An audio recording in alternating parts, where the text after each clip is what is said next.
예, 이제 우리 다 일어나셔서 오늘 하나님께서 우리에게 주시는 복음서의 말씀은 요한복음 15장 26절에서 27절 그리고 16장 4절에서 15절 말씀이 되겠습니다. 내가 아버지께로서 너희에게 보낼 보혜사 곧 아버지께로서 나오는 진리의 성령이 오실 때에 그가 나를 증거할 것이요 너희도 처음부터 나와 함께 있었으므로 증거하느니라. 오직 너희에게 이 말을 이룬 것은 너희로 그때를 당하면 내가 너희에게 이 말 한 것을 기억나게 하려 하며 처음부터 이 말을 하지 아니한 것은 내가 너희와 함께 있음이니라. 지금 내가 나를 보내신 이에게로 가는데 너희 중에서 나더러 어디로 가느냐 묻는 자가 없고 도리어 내가 이 말을 함으로 너희 마음에 근심이 가득하였도다. 그러하나 내가 너희에게 실상을 말하노니 내가 떠나가는 것이 너희에게 유익이라. 내가 떠나가지 아니하면 보혜사가 너희에게로 오시지 아니할 것이요 가면 내가 그를 너희에게로 보내리니 그가 와서 죄에 대하여 의에 대하여 심판에 대하여 세상을 책망하시리라. 죄에 대하여라 하면 저희가 나를 믿지 아니하며 의에 대하여라 하면 내가 아버지께로 가니 너희가 다시 나를 보지 못하며 심판에 대하여라 하면 이 세상 임금이 심판을 받았음이니라. 내가 아직도 너희에게 이를 것이 많으나 지금은 너희가 감당치 못하리라. 그러나 진리의 성령이 오시면 그가 너희를 모든 진리 가운데로 인도하시리니 그가 자의로 말하지 않고 오직 듣는 것을 말하시며 장래일을 너희에게 알리시리라. 그가 내 영광을 나타내리니 내 것을 가지고 너희에게 알리겠음이니라. 무릇 아버지께 있는 것은 다 내 것이라. 그러므로 내가 말하기를 그가 내 것을 가지고 너희에게 알리리라 하였노라. 이것은 거룩한 주님의 말씀입니다. 오늘 아침 차를 타고 예배당으로 오는데 앞에 모터사이클 탄 할리 데이비슨을 탄 두 사람이 하면서 가더라고요. 대부분 사람들은 저 오토바이는 왜 저렇게 소음이 심하지? 그리고 별로 기분이 언짢습니다. 그 시끄러운 소리가 별로 좋지 않게 들립니다. 그런데 할리 데이비슨을 탄 사람들은 그 브르르 하는 소리가 마치 천국의 음악처럼 들린다고 합니다. 그 맛에 이분들이 그 비싼 돈을 주고 모터사이클을 탄다고 합니다. 오늘 하나님께서 우리에게 성령을 통하여서 말씀해 주실 때 소음으로 들리지 않고 천국의 놀라운 하나님의 은혜로 들리는 복된 시간이 되기를 바랍니다. 예수님께서 십자가에 죽으시고 부활하셨습니다. 부활하셔서 그 부활하신 몸을 가지고 이 땅에 계속 계시면 얼마나 좋겠습니까? 내가 부활한 예수야. 그러니까 부활이 있으니까 믿으라. 이랬으면 아마 우리들 생각으로는 복음의 역사가 달라지지 않았을까? 이 입장에서는 유감스럽게도 예수님은 성천하셔서 지금 하나님 보좌 우편에 앉아 계십니다. 그리고 예수님께서 친히 말씀하시기를 장차 그 영광 가운데 다시 오셔서 심판의 주로 오셔서 세상을 심판하실 것이다 라고 말씀하셨습니다. 그런데 오늘 예수님께서는 제자들에게 우리의 바람하고 다르게 내가 떠나가는 것이 너희에게 유익이다 라고 말씀하셨습니다. 조금 맞지가 않죠. 좀 계시면서 너희들이 십자가에 달려 죽인 예수다 하는 게 더 좋을 것 같은데 하나님의 계획은 달랐습니다. 그래서 예수님께서 떠나가시기 전에 이 말씀을 우리들에게 해주셨습니다. 그러니까 유언과 같은 말씀이기 때문에 대단히 중요합니다. 우리에게 유익이라고 했을 때는 인간의 생각을 훨씬 뛰어넘는 어드밴테이지, 그 이점이 있기 때문에 말씀하신 거거든요. 그 유익을 영어로는 어드밴테이지로 이렇게 번역을 했습니다. 왜냐하면 예수님이 떠나가셔야 우리가 성령을 선물로 받을 수 있기 때문입니다. 하나님의 구원 계획은 예수님께서 성천하시고 성령께서 오심으로 교회를 통하여서 당신의 복음 사역을 시작하시기 때문이기도 합니다. 성경을 가면 복음서에서 성령께서 하신 일, 그리고 사도행전에서 성령께서 하신 일, 그리고 서신서에서 성령께서 어떤 일을 하시는가가 각각 조금 다른 모습, 다른 모양으로 쓰여진 것을 우리는 볼 수 있습니다. 복음서에서는 성령은 개인 구원과 깊은 연관을 가지고 있습니다. 특별히 우리가 니고데모 사건을 통하여서 물과 성령으로 거듭나지 아니하면 하나님 나라를 볼 수 없다고 말씀하셨습니다. 그리고 궁극적으로 예수 그리스도를 주로 고백하는 것, 그것도 바로 성령님이 함께하지 아니하시면 예수 그리스도를 주로 고백할 수 없습니다. 그 베드로의 위대한 신앙 고백도 베드로 마음속에 성령이 역사하셨기 때문입니다. 그런데 사도행전의 별칭이 무엇입니까? 성령행진이고 그 성령을 통하여서 선교가 예루살렘으로부터 출발하여서 온 유대와 사마리아와 땅끝까지 어떻게 이루어지는지에 대해서 자세하게 기록이 되어 있습니다. 그 반면에 서신서에서는 각 개인의 신앙생활을 성령께서 우리를 어떻게 인도하시고 또 어떻게 적용하시는가, 또 개인적인 윤리는 어떠한 삶을 살아야 될 것인가를 잘 설명해 주고 있습니다. 대표적인 구절로서는 에베소서 5장 18절에 보면 술 취하지 말라. 이 말은 쉽게 이야기하면 세상에 취하지 말라라는 말이죠. 이는 방탕한 것이니 오직 성령의 충만함을 받으라. 그렇게 이야기하고 있고, 갈라디아서 5장 16절에 보면 너희는 성령을 좇아 행하라. 그리하면 육체의 욕심을 이루지 아니하리라. 성령의 내적인 역사에 대해서, 성령의 열매에 대해서 갈라디아서 5장에서는 강조해주고 있습니다. 성령의 별칭은 그리스도의 영 또는 하나님의 영 또는 아들의 영으로 표현되어 있습니다. 이것은 바로 성령은 예수 그리스도와 떠날 수 없다라는 것입니다. 그가 신비한 능력을 행할지라도 예수 그리스도가 그 가운데 높임을 받지 아니하고 예수 그리스도가 나타나지 아니하면 그것은 성령의 역사가 아니다라는 것입니다. 오늘 요한복음 16장에 나와 있는 성령의 역사를 예수님께서는 두 가지로 말씀하십니다. 세상을 향한 역사와 요한복음 6장 8절에서 11절 말씀이고요. 사도들을 향한 성령의 역사, 요한복음 16장 12절에서 15절 말씀입니다. 그리고 간단하게 요약을 해보면 세상을 향한 성령의 역사는 죄를 깨닫게 하고 의를 깨우쳐주고 마지막으로 심판에 대한 확신을 심어주게 됩니다. 성경은 복을 많이 말씀하기보다는 예수를 믿느냐? 그러면 핍박을 겸하여 받을 것이다 라고 말하고 있습니다. 그러므로 우리가 예수 그리스도를 믿으면 물론 하늘의 신령한 복을 받을 뿐만 아니라 이 땅에서 하나님께서 지혜롭게 살 수 있는 방법을 주시기 때문에 우리는 누구보다도 승리의 삶을 살아갈 수 있습니다. 그러나 우리는 이 땅을 살아가면서 박해도 반드시 있다라는 것입니다. 예수님께서 산상수훈에서 예수 그리스도를 믿는 자는 핍박을 받을 것이다라고 말했습니다. 요즘 성경에는 이걸 박해로 번역했거든요. 그래서 핍박을 받는다, 또 박해를 받는다. 여기에는 두 가지의 큰 뜻이 들어있는데, 하나는 이 박해가 우리 일상에서 다가오는 시험이다라는 것입니다. 또는 이 박해는 우리 신앙을 점검하여서 바로 죽음에도 이를 수 있는 박해가 온다라는 것입니다. 그래서 이 박해는 굉장히 좁은 의미뿐만 아니라 광범위한 의미를 다 포함하고 있습니다. 왜 그러면 이런 시험이 오느냐? 우리가 특권이 있는데 바로 하나님의 자녀가 되었기 때문입니다. 세상은 우리를 미워할 수밖에 없는 특징을 가지고 있습니다. 왜? 세상은 마귀에게 속해 있고 세상은 죄에 속해 있기 때문에 진리를 따라 살려고 하니 당연히 그런 시험이 오게 되는 것입니다. 그런데 예수님께서 의를 위하여 핍박을 받는 자는 복이 있나니 천국이 그들의 것임이라.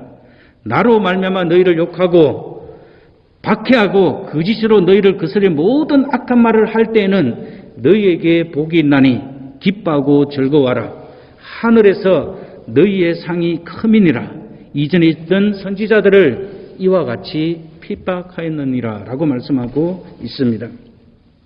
예수 그리스도를 믿으면서 가장 어려운 시험, 또 어려운 문제가 무엇입니까? 우리는 그것이 다가올 때 이것은 우리에게 당연히 오는 것으로 생각하고, 내가 하나님 앞에 복이 있는 자로 나를 세우시기 위한 하나님의 숨겨진 보물이구나, 이렇게 생각하는 것이 신앙적으로 올바른 행동이다라는 것입니다.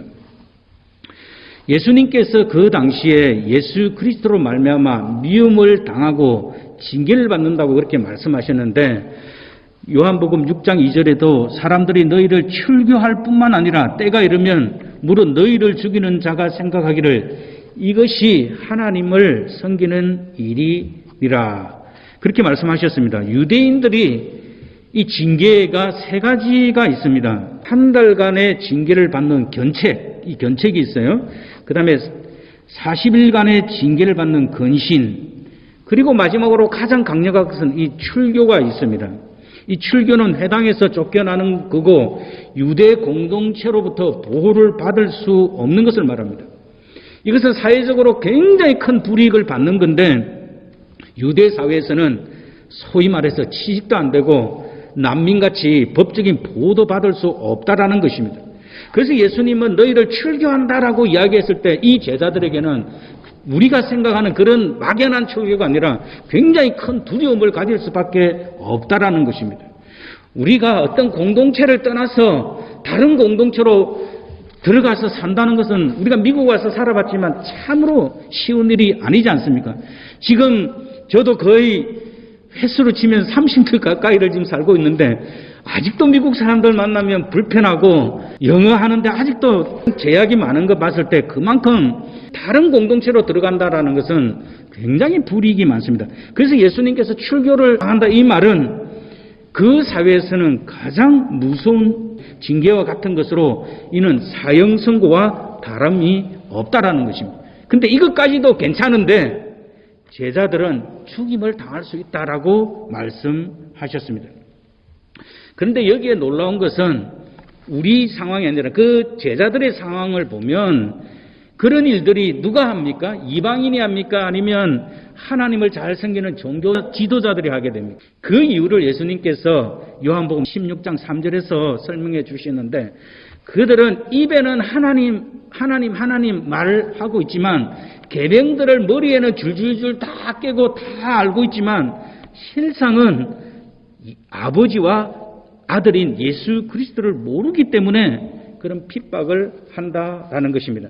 다시 말하면 영적인 무지는 바로 죄를 말하는데 이 죄로 인하여 하나님의 아들 예수 그리스도를 십자가에 못 박아 죽이셨다라는 것입니다.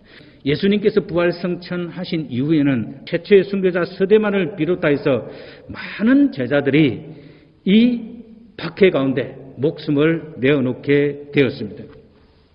따라서 예수님께서는 이 사실을 아셨기 때문에 제자들에게 예수님을 믿음으로 많은 박해를 받게 될 것이다라고 말씀하셨는데, 박해를 받음으로 너희들은 비참하게 죽을 것이다, 그게 아니라 박해를 받을지라도 반드시 이기게 될 것이다라는 것입니다. 우리가 이 말씀을 확실히 믿을 때 우리는 세상에서 예수 그리스도를 담대하게 전할 수 있고 예수 믿는 생활을 이게 담대하게 할 수 있는 것입니다. 우리는 담대하게 사람들 앞에 하나님을 섬기는 사람으로 보여져야 된다라는 것입니다. 이전에 우리 노종호 목사님 사모님이 병원에 계셨을 때, 그때 우리 방문하러 갔을 때 갑자기 그 한 사람이 신발을 벗고는 엘리베이터 앞에서 무릎을 꿇고 막 기도를 시작하는 거예요. 이슬람이에요. 그들은 하나님이 항상 자기를 보고 있다는 그 신전의식이 철두철미하기 때문에 그렇게 기도하는 것입니다. 하나님이 보고 계시기 때문에 기도를 하지 않을 수 없다라는 것입니다. 신앙생활을 담대해야 되고 좀 더 적극적으로 세상 가운데 표현해야 되는 것은 당연히 우리가 해야 될 의무입니다. 거기에서 오는 모든 불이익인 이 박해를 우리는 갈등하지 말고 그냥 사람들에게 나타내는 그런 그리스도인이 되어야 합니다. 그게 처음에만 어렵지 하고 나면 그 다음부터는 세상 사람들에 대한 의식이 없어지고 머릿속에 누구만 보이느냐? 하나님만 보이게 된다라는 것입니다. 오늘 예수님께서 떠나간다고 하니까 제자들이 이제 여러 가지 시험으로 말미암아 잠깐 하게 되지 않을 수 없으나 오히려 크게 기뻐하라고 그렇게 예수님께서 말씀하고 계시는 것입니다. 이 세상 가운데서 금보다 더 귀한 믿음을 가지고 살아가게 될 때 예수 그리스도가 나타나실 때에 칭찬과 영광과 존귀를 얻게 된다고 베드로전서 1장 6절에서 8절 말씀에서 우리들에게 말씀하고 있는 것입니다. 따라서 우리는 이 세상을 살아가면서 누구를 생각하며 살아야 되느냐? 하나님이 나의 행동을 칭찬하실 것인가? 이것을 통하여서 하나님께서 영광 받으실 것인가를 늘 생각하며 살아야 한다는 것입니다. 로마서 8장 38절과 39절을 보면 내가 확신하노니 사망이나 생명이나 천사들이나 권세자들이나 현재일이나 장래일이나 능력이나 높음이나 깊음이나 다른 어떤 피조물이라도 우리를 우리 주 예수 그리스도 안에 있는 하나님의 사랑에서 끊을 수 없으리라라고 말씀하고 있습니다. 우리는 이 세상을 살아가면서 하나님의 뜻을 이루기 위한 삶을 살아가야 되는 존재임을 우리들에게 말씀해주고 있습니다. 자, 그리고 예수님께서 너희에게 실상을 말하노니 그렇게 말하고 있습니다. 이 실상이라는 단어가 우리에게는 가슴이 탁 와닿지 않는 단어예요. 실상을 말한다는 이 실상이. 근데 영어로는 truth, 진리입니다. 진리. 예수님께서 성령에 대해서 말씀하실 때 너희에게 진리를 말하노니 이렇게 번역해야 의미를 더 확실하게 우리 가슴 속에 꽂히게 할 수 있습니다. 진리를 말하노니 이러니까 어떻습니까, 여러분? 그 다음 말은 되게 중요한 말이잖아요. 이건 진리이기 때문에 우리가 뭡니까? 반드시 붙들어야 되고 반드시 들어야 될 말씀이잖아요. 예수님은 하나님으로부터 오셨다가 하나님께로 가셔야 됩니다. 이것이 하나님의 의를 이루는 길이고 하나님의 구원 계획이기 때문입니다. 근데 예수님이 자꾸 간다고 하니까 제자들은 이제 서성도 떠나고 우리가 지금 세상 출교도 지금 당할 판이고 출교뿐만 아니라 죽을 것인데 왜 자꾸 간다고 하는지, 그러니까 이제 겁이 나니까 묻지를 못하는 거예요. 그래서 예수님께서 어디로 가느냐라고 묻는 자가 없었다라고 말합니다. 그러니까 제자들 마음이 심히 불안하고 뭔가 마음이 안정되지 않는 그런 상태라는 것을 나타내주고 있습니다. 제자들은 예수님께서 어디론가 떠나가는데 왜 우리들만 남겨놓고 이제 박해받으라고 하느냐. 그래서 근심이 이만저만이 아니다라는 것입니다. 근데 진리가 뭐냐면 제자들에게 자신이 떠나가는 것이 유익이다라고 말씀하고 있습니다.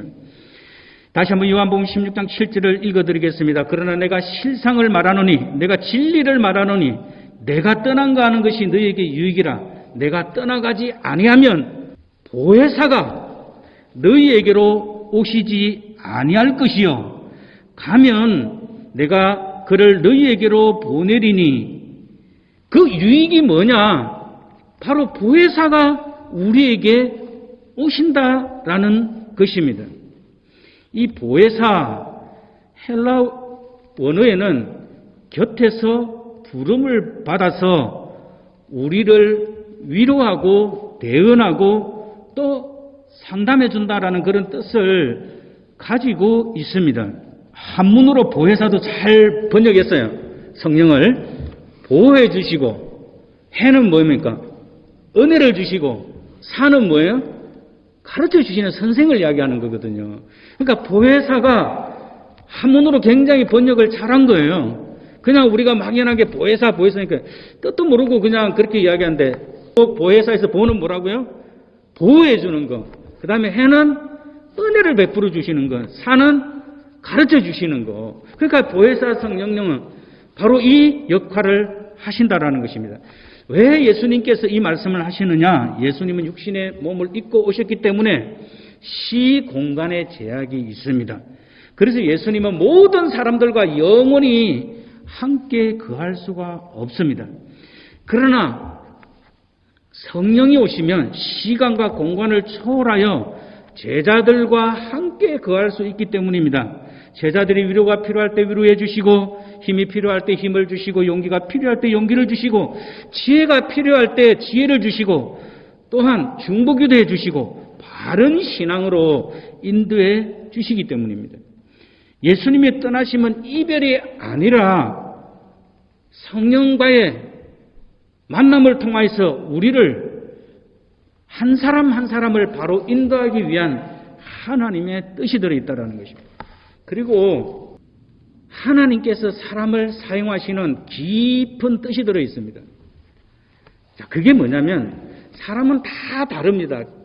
성격이 급한 사람이 있고, 또 회개를 잘하는 가룟유다와 같은 사람이 있고, 또 열심당원, 뭔가 막 나라를 위해서 일해야 될 그런 큰 야망을 가진 사람들이 있고, 다 성경에도 그 자신들만의 색깔이 다 있습니다. 자, 예수님께서는 훈련을 하신 걸 보면 이런 점을 훈련하시기도 하셨어요. 그러나 성령이 오심을 통하여서 그 사람들 속에 들어있는 인간의 특징을 최대화시킵니다. 그걸 잘할 수 있게 하나님께서 무엇을 주시느냐? 은사를 주신다라는 겁니다. 그러면 우리 속에 있는 다 다른 캐릭터들이 인간의 지혜로 그것을 개발하고 발전시켜도 무한한 능력이 있는데, 거기에서 성령께서 은사를 주셔서 그 사람 속에 들어있는 잠재 능력을 최단으로 개발하여서 그들이 할 수 없는 일들을 하게 하신다라는 겁니다. 그래서 성령님이 오신다라는 것입니다. 여러분, 성령님께서는 각 사람 마음에, 각 사람 생각에, 각 사람이 가지고 있는 캐릭터에 잘 부합하여서 그 사람을 하나님이 가장 기뻐하는 위대한 도구로 사용하신다라는 것입니다. 예수님의 제자들은 예수님이 안 계시면 자기들은 아무것도 할 수 없다고 생각했습니다. 예수님이 눈에 보여야만 예수님의 제자로 살아갈 수 있다고 생각하였습니다. 예수님의 제자들이 누굽니까? 세상적으로 보면 그렇게 훌륭하고 위대한 사람들은 아닙니다. 그러나 하나님 편에서는 이 세상을 복음의 역사로 세상을 뒤집어 놓아야 될 그런 사람들이기 때문에 대단히 중요한 사람들이잖아요. 그러니까 성령이 각 사람 위에 불같이 임하였다라고 말씀하고 있는 거거든요. 다시 말하면 그 말은 이제 이들이 복음의 주역으로서 자기들이 가지고 있는 인격체와 캐릭터를 가지고 하나님을 위해서 마음껏 쓸 수 있는 그런 사람이 되었다라는 것입니다. 여러분, 우리 가운데 성령을 의지하는 분들을 잘 살펴보세요.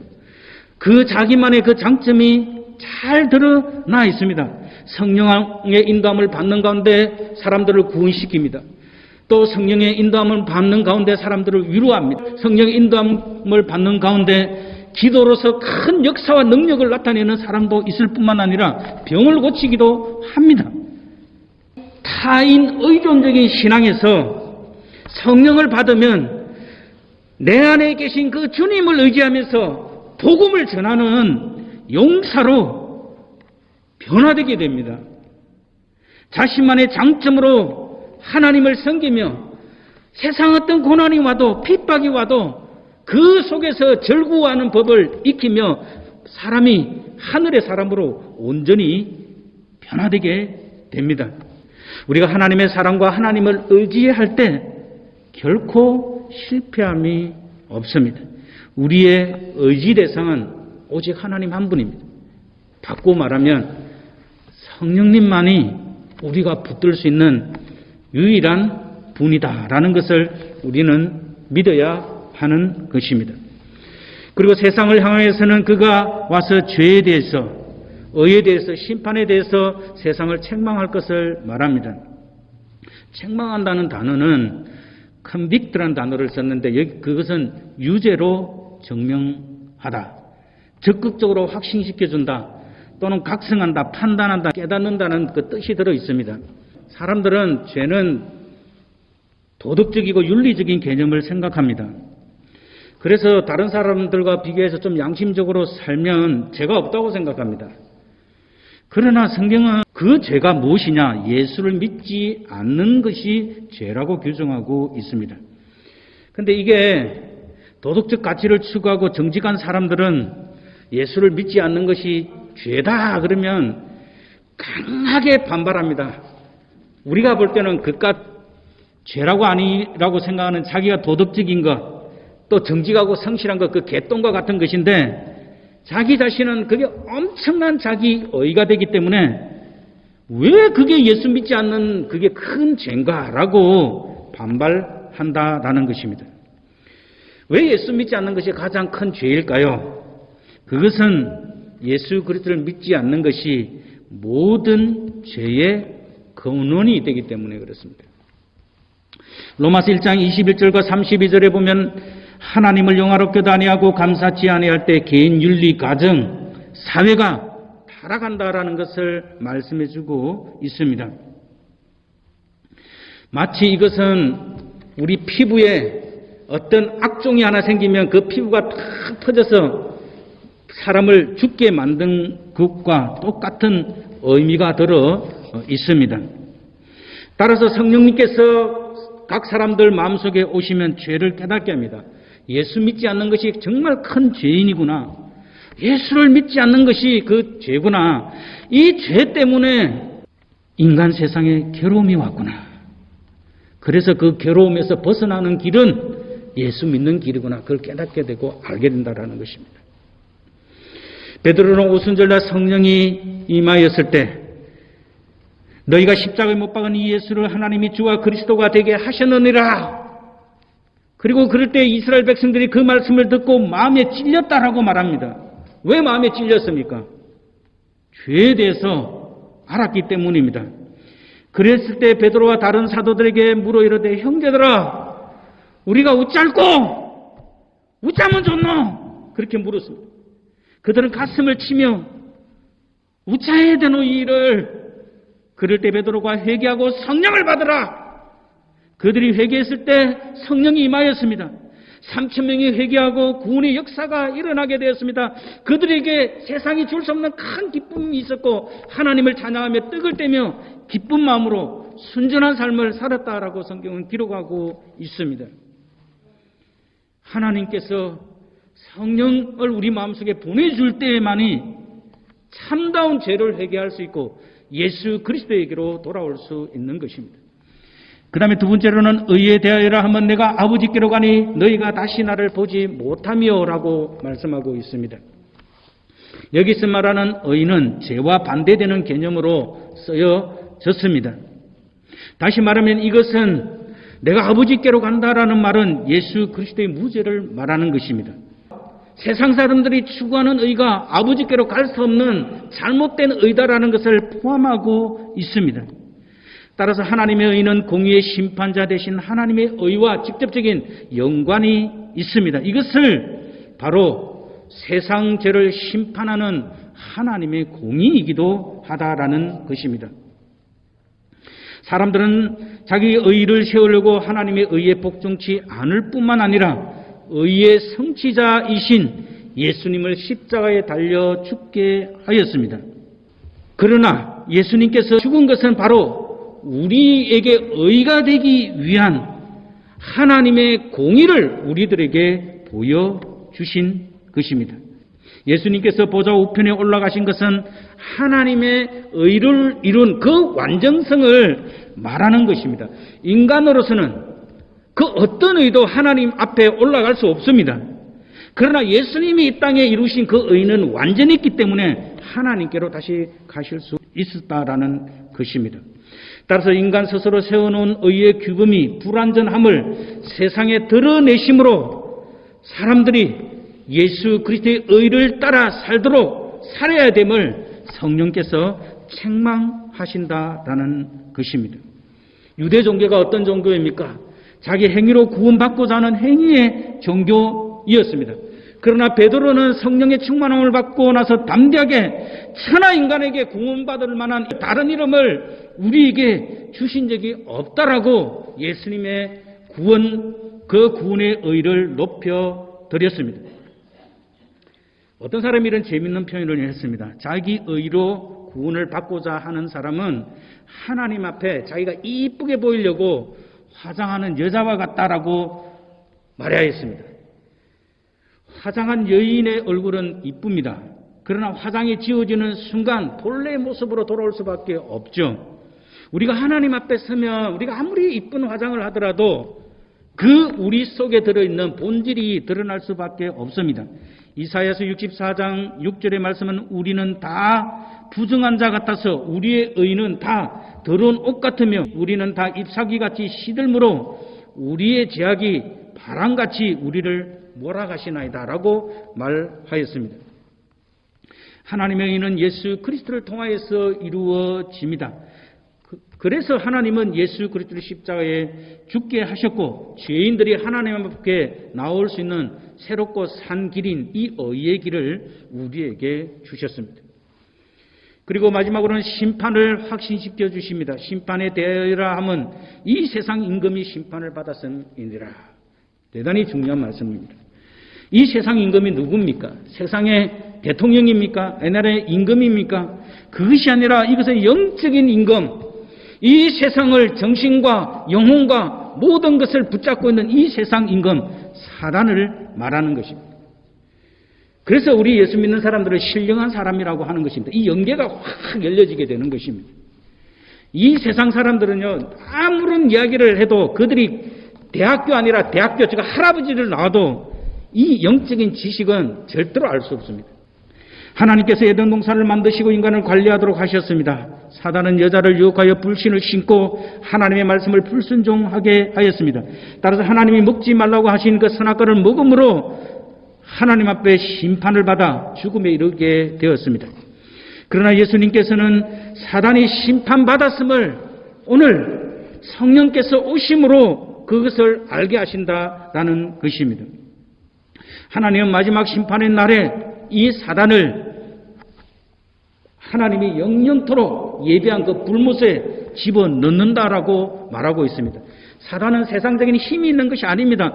우리가 사단의 권세도 있고 능력도 있고 그렇게 우리가 믿는데 이 마태복음에 나와 있는 사단이 내게 가진 권세를 내게 주노라 그 거짓말이라고 제가 말씀드렸습니다. 그것은 사단이 하는 거짓말입니다. 사단은 이미 이빨도 빠지고 발톱도 빠지고 다 빠졌어요. 단지 꼬리만 가지고 흔들고 있을 뿐이지 우리 자체를 온전한 두려움과 불안과 그 믿음에서 떨어지게 할 수 없는 아주 연약한 그런 존재다라는 것입니다. 우리가 이것을 믿을 때 세상을 겁을 내지 않고 믿음으로 이길 수 있는 것입니다. 자, 이제 사도들을 향한 성령의 역사, 진리 가운데로 인도하신다라는 것입니다. 사도들을 향한 성령의 역사는 모든 진리 가운데로 인도하십니다. 제자들은 아직은 성령께서 하실 일을 알지 못했습니다. 그러나 진리의 성령이 오시면 진리 가운데로 인도하십니다. 진리의 성령이 오시면 그가 너희를 모든 진리 가운데로 인도하시리니 그가 스스로 말하지 않고 오직 들은 것을 말하며 장래일을 너희에게 알리시리라. 우리의 장래에 대해서, 우리의 미래에 대해서, 하나님의 구원과 심판과 영광과 하나님 나라에 대해서 알려주신다라는 것입니다.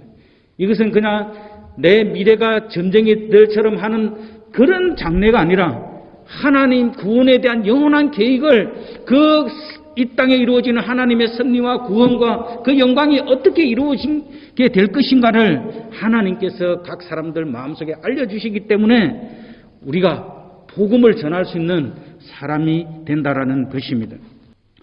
우리는 우리 속에 계신 성령님을 의지하여야 합니다. 우리가 정말 의지해야 될 것은 우리 속에 이미 와 계신 성령님께서 우리를 인도해 주시고 하나님의 말씀을 깨닫지 못하면 알려고 하지 말고 언젠가는 내가 하나님 앞에 성숙되면 모르는 말씀도 알게 해주십니다. 내가 꼭 필요하면 하나님의 성령님께서 알게 해 주신다라는 것입니다. 여러분, 이스라엘 백성들이 출애굽하고 나서 광야길을 걸었습니다. 고속도로를 뚫어놓고 갔으면 금방 갔는데 이 광야길을 걸었기 때문에 낮에는 하나님이 구름 기둥으로 밤에는 불 기둥으로 그들을 인도하셨습니다. 그야말로 하루가 갈 수 있는 길이 정해져 있었습니다. 우리가 생각하는 것처럼 빨리 간 것이 아니라 40년을 돌아서 하나님이 인도하시는 그 걸음 가운데 있었습니다. 우리도 마찬가지입니다. 이 세상을 살면서.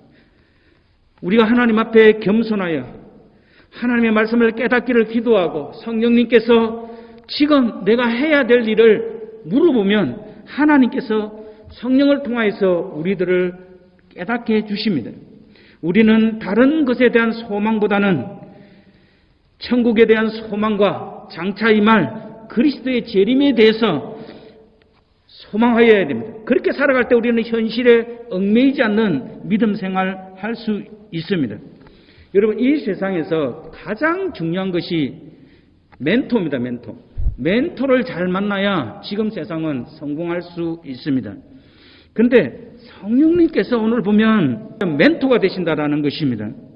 성령님께서 가장 좋은 안내자가 되십니다.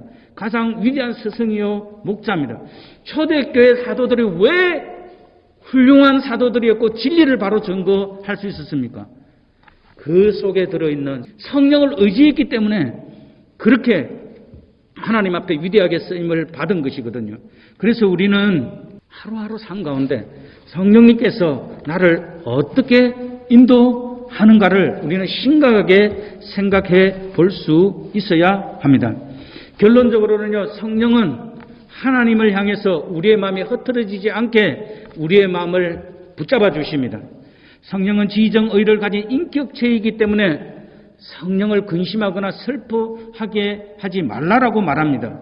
성령은 그리스도께로 우리를 인도하며 예수 그리스도의 마음을 닮을 수 있도록 합니다. 우리가 이렇게 믿고 살아갈 때 하나님께서 우리를 더욱 온전한 삶으로, 하나님이 기뻐하는 삶으로, 세상을 이길 수 있는 믿음으로 힘과 용기를 준다라는 것입니다. 오늘 예수님께서 이 성령을 보내시는 이유는 담대하라, 내가 세상을 이겼노라, 그 이긴 믿음을 성령을 통하여서 우리 속에 주시기 위함입니다. 우리가 이런 믿음으로 하나님을 기쁘시게 하는 삶을 살게 되시길 주님 이름으로 축원합니다. 기도하도록 하겠습니다. 살아계신 하나님 아버지, 참으로 감사합니다. 하나님께서 오늘도 우리들을 사랑해 주셔서 예수님께서 떠나가는 것이 우리에게 유익됨을 말씀해 주셨는데 오늘 말씀을 통하여 보니 참으로 우리에게 유익이 됩니다. 이 유익되신 이 성령님을 하나님 아버지 세상 끝날까지 하나님 우리가 붙들고 믿음으로 걸어갈 수 있도록 주님께서 도와 주시옵소서. 하나님 아버지, 성령을 따라갈 때 영광스러운 삶을 살 수 있음을 하나님 오늘 이 말씀이 우리들에게 말씀해 주고 있습니다. 하나님, 우리에게 예수 그리스도의 영광이 떠나지 않도록 주께서 도와주시옵소서. 우리 복음 루트교회가 하나님 아버지 적지만 말씀이 살아있는 교회, 성령이 역사하는 교회, 성령이 변화시켜주는 교회가 될 수 있도록 주님께서 도와주시옵소서. 예배 때마다 성령이 충만하게 임하며 하나님께서 기뻐 받으시는 예배로 주께서 축복해 주시옵소서. 감사합니다. 예수님의 귀하신 이름으로 기도드립니다. 아멘. 여호와는 내게 복을 주시고 너를 지키시기를 원하며 여호와는 그 얼굴로 내게 비치사 은혜 베푸시기를 원하며 여호와는 그 얼굴을 내게로 향하여 드사 평강 주시기를 원하노라. 아멘.